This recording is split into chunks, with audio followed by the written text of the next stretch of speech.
Semester genap kembali dimulai di tengah ancaman varian Omikron. Kebijakan pembelajaran tatap muka atau PTM justru diberlakukan 100% alias tingkat keterisian kelas penuh. Apakah kebijakan ini tepat? Padahal kita tahu capaian vaksinasi anak belum merata sepenuhnya. Kami bahas bersama Taga Rajaga, Humas Dinas Pendidikan DKI Jakarta, dan Satriwan Salim, Koordinator Nasional P2G. Selamat malam Pak Taga dan juga Pak Salim. Selamat malam Mbak Tiffany. Baik, Selamat malam Pak Taga. Selamat malam Bapak-Bapak. Baik, saya akan ke Pak Taga terlebih dahulu. Pak Taga, kita tahu pandeminya masih belum terkendali, apalagi kita sekarang ada ancaman varian Omikron. Apa sebenarnya urgensi atau dasar pemberlakuan PTM sampai dengan full 100% penuh? Baik, yang pertama dari sisi regulasi, memang dengan terbitnya SKP 4 Menteri, Dinas Pendidikan Jakarta coba menyelaraskan regulasi tersebut dengan kebijakan Dinas Pendidikan dengan terbitnya SK Kepala Dinas nomor 1363 tahun 2022, yaitu tentang juknis PTM batas DKI Jakarta. Yang kedua, dari sisi empiris, kenyataannya bahwa jumlah guru dan tenaga pendidikan yang sudah divaksin dosis 2 itu di atas 80%. Itu menunjukkan angka yang sering SKP 4 Menteri. Lalu jumlah usia lansia yang sudah divaksin 2 dosis juga di atas 50%.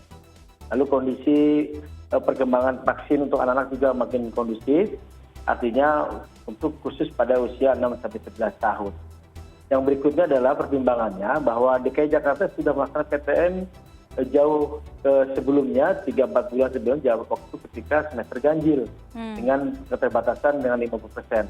Ini saya sampaikan agar masyarakat tahu bahwa Dinas Pendidikan DKI Jakarta membuat kebijakan ini sudah pertimbangan yang matang bahwa PTM DKI Jakarta bisa dilaksanakan secara utuh buat semua jenjang pendidikan gitu, Mas Bapak.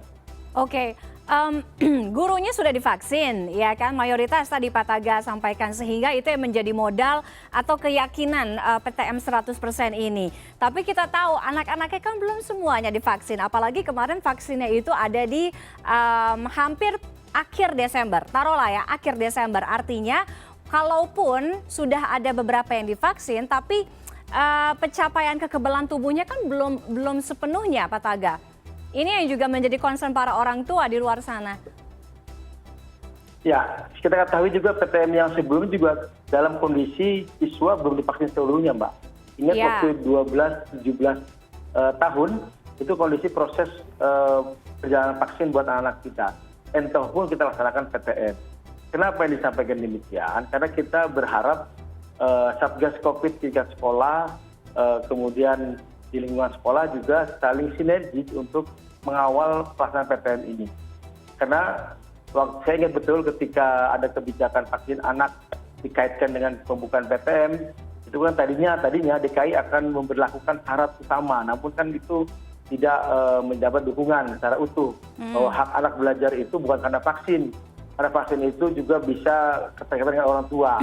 Nah sekarang menurut kami bahwa proses vaksin tetap berjalan, kita akan himbau terus, bahkan kita akan tingkatkan partisipasi stakeholder untuk mempercepat jumlah vaksin anak. Namun PTM ini tidak bisa kita tunda lagi gitu. Apalagi dari pusat regulasinya tidak jelas, ada SKP 4 Menteri yang mendukung PTM 100%. Gitu Mbak. Oke, saya akan ke Pak Salim. Sebegitu yakinnya kalau dari Dinas Pendidikan dengan kalau semester ganjil yang kemarin itu juga sudah dibuktikan gitu berjalan gitu. Tapi mungkin kemarin kan belum ada Omikron ya kan.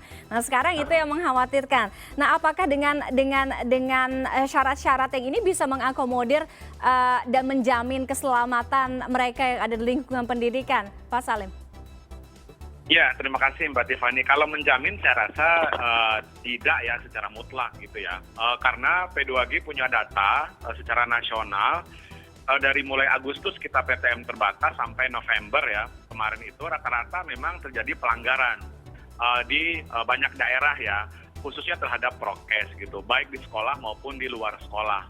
Nah, pelanggaran ini kan makin ditambah karena minimnya atau kekurangan personalia saya rasa dari Satgas atau aparat. Nah makanya kami meminta kepada Pak Taga pasti aparat di daerah khususnya di Jakarta untuk meningkatkan intensitas pengawasan sepulang sekolah gitu misalnya di jam-jam tertentu. Karena kan kita di DKI misalnya kan maksimal 6 jam ya Pak khususnya gitu ya. Ya rata-rata 6 jam lah. Artinya pukul 1 itu, pukul 13.00 itu kita sudah jam-jam pulang gitu Pak ya. Itu mohon di intensitasnya. Kemudian yang kedua Mbak Tiffany, yang agak membingungkan sebenarnya adalah sekolah-sekolah ini kan untuk yang SD, vaksinasi siswa itu kan untuk usia 6 sampai 11 tahun ini kan memang belum ya. Di DKI sendiri itu baru di angka 33,0% untuk dosis 1, dosis 2-nya ya 0,0% gitu ya. Nah sedangkan di sisi lain SD sendiri Mbak Tiffany itu sudah mulai PTM 100%. Nggak hanya di DKI, ini nasional. Nah saya rasa memang karena SKB-nya memang memerintahkan demikian gitu, bahwa PTM 100% ini kan wajib gitu ya di semester genap ini. Walaupun di DKI kami apresiasi tetap memberikan opsi untuk PJJ ya Pak Taga bagi orang tua yang menginginkan tetap PJJ gitu. Nah kemudian yang ketiga yang menjadi pertimbangan juga hendaknya kalau vaksinasi untuk 12 sampai 17 tahun Mbak Tiffany secara nasional pun sudah di atas 80%. Iya. Artinya kalau kita rujuk kekebalan komunitas ya untuk di sekolah relatif sudah baik gitu ya. Guru juga sudah di atas 80%. Tapi yang menjadi PR saya rasa untuk SD gitu. Nah itu yang pertama. Kemudian yang kedua untuk jarak ini teknis banget ya. Tapi ini wajar saja CNN menemukan gitu. 1 meter itu kayaknya gimana gitu ya. Karena ruang-ruang kelas kita ini kan relatif agak sempit lah ya gitu. Dengan jumlah siswanya banyak. Di DKI dan di luar DKI juga untuk yang jarak 1 meter ini. Itu beberapa catatannya Mbak Tiffany. Oke. Jadi satu-satu deh saya bedah. Jadi artinya Anda melihat apakah SKB ini ideal atau tidak untuk direalisasikan? Kalau tadi mungkin menyinggung vaksinasi, tadi perbandingannya Pak Taga adalah juga Pak Salim, kalau di semester ganjil yang kemarin juga aman-aman aja walaupun nggak divaksin. Saya minta tanggapan Anda. Ya betul, aman-aman. Sebenarnya kan kalau klaster kan banyak ya. Berbagai riset membuktikan gitu. Kami juga per November kemarin merilis misalnya daerah-daerah yang muncul klaster sekolah gitu. Ya kita jangan melihat persentase ya. Memang jumlah satuan pendidikan di Indonesia itu termasuk di bawah Kemenak 500.000 lebih ya. Tapi yang kita lihat kan ini satu anak itu kan masa depan Indonesia kan, termasuk guru gitu. Jadi jangan melihat jumlahnya yang kena hanya sekian persen gitu. Nah jadi kami melihat SKB-nya memang yang mestinya diberlakukan secara bertahap, Tiffany. Jadi jangan langsung 100%. Harapan kami sih demikian gitu. Jadi awalnya misalnya gitu ya simulasi 50% dulu 2 minggu pertama, lalu dievaluasi misalnya oleh Disdik, oleh Satgas. Kalau tidak ada apa-apa, bagus, lancar, taat prokes, 2 minggu berikutnya 75%. Kalau aman dan seterusnya 2 minggunya lagi baru 100%. Nah kalau ini kan kaget Mbak Tiffany. Kenapa? Karena kayak di DKI sebelumnya kita ini 1 minggu itu hanya sekali dan maksimal 4 jam. Ini saya rasa ideal di DKI sebenarnya ya. Selama inilah sejak Agustus kita.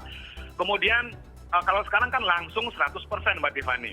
Nah Betul. itu. Nah kami juga berharap swab test swab PCR ya ini juga harus dilakukan Pak Taga secara acak ya. Mungkin saya rasa ini perlu ditingkatkan karena kemarin kan sudah dilakukan. Nah sekarang bisa ditambah gitu. Demikian Mbak Tiffany. Temuan-temuan tadi evaluasi dari P2G dari Pak Salim dan juga rekan-rekan P2G dievaluasi di semester ganjil kemarin, temuan pelanggarannya apa saja?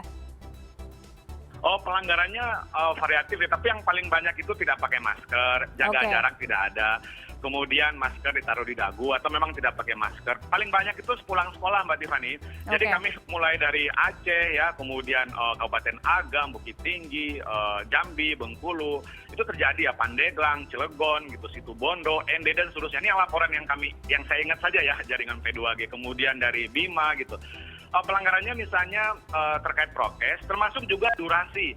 Jadi kalau di DKI memang baru hari ini kita mulai 100% dan durasinya maksimal 6 jam. Tapi di daerah itu Mbak Tiffany, semester kemarin itu sudah masuk Senin sampai Sabtu dan durasinya sudah di atas 6 jam sehari. Nah itu jelas melanggar SKB. Jadi SKB 4 Menteri yang sudah berjilid-jilid ini di dalam implementasinya sebenarnya banyak terjadi pelanggaran gitu. Dan itu diakui juga kok oleh pemerintah pusat, oleh Kemdikbud misalnya ya. Di SKB jilid pertama itu kurang lebih 86 daerah kalau tidak salah ya yang melanggar. Nah itu yang kami lihat gitu. Alhasil apa? Kita memang harus serius sebenarnya gitu.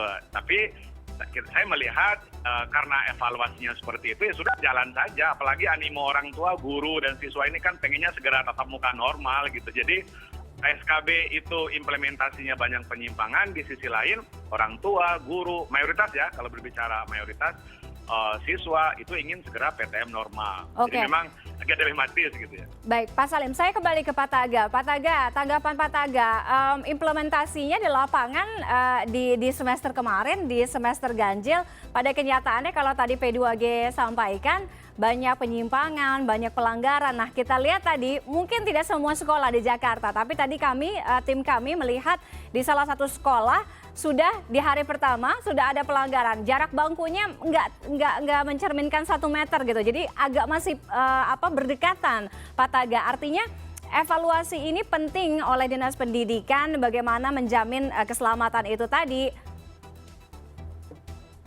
Ya, yang jelas sebelum saya jawab, Mas Iwan, ini saya koreksi untuk jumlah vaksin cut off 3 Januari itu sudah 50,02%, Mas.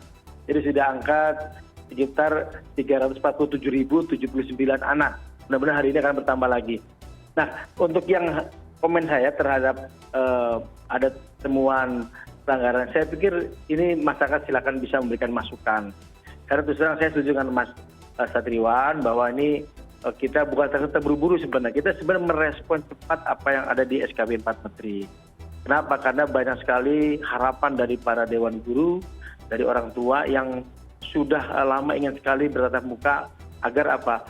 Agar yang dikatakan lost learning itu tidak terlalu lama dialami oleh anak-anak kita. Nah, bagaimana untuk menyikapi hal ini? Kita masih bersama-sama untuk menyempurnakan pelayanan ini. Oleh karenanya, saya berharap kalau nanti ada isi kekurangan seperti gambarnya ada jarak yang kurang lebar, ini memang saya setuju dengan tindak dari Ibu Kasudin segera bersikap langsung. Karena saya yakin teman-teman kepala sekolah juga akan berbenah dengan kondisi seperti ini. Mudah-mudahan mungkin pada hari pertama kita melihat sisi positifnya bahwa ini kita memberikan yang terbaik buat anak kita.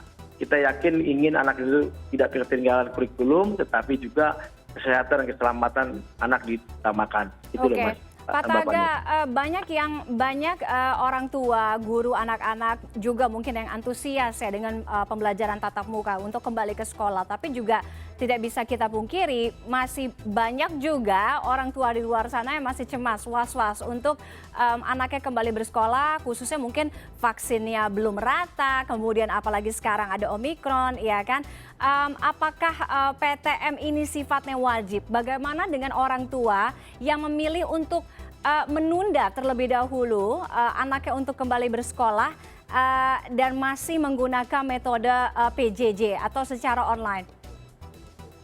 Ya, secara umum himbauan untuk PTM 100% diikuti oleh semua siswa semua jenjang itu sebuah keharusan.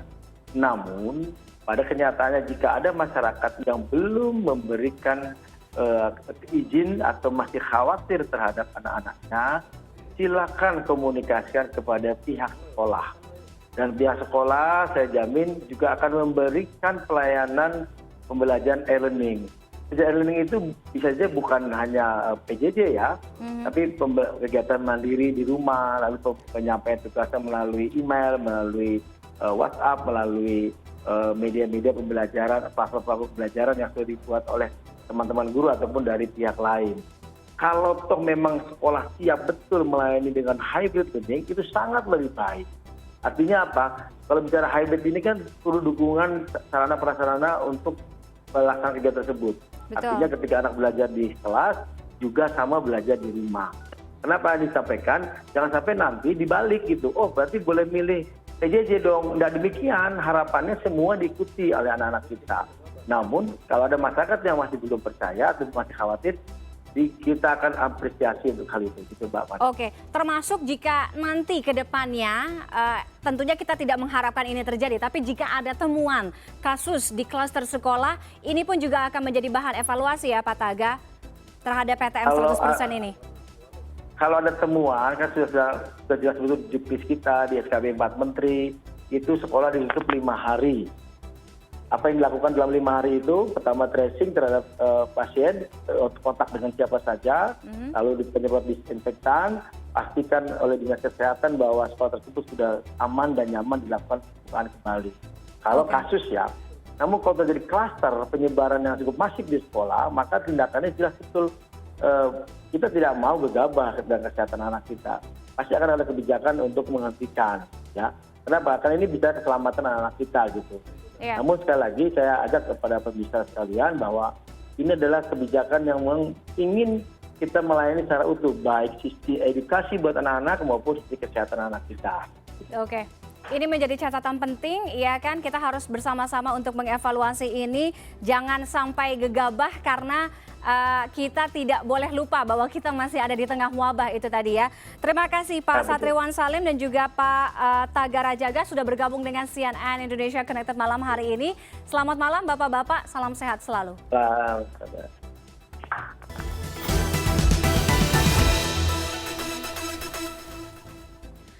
Tagar PTM 100% langsung jadi trending di lini masa menyambut kembalinya anak-anak untuk kembali ke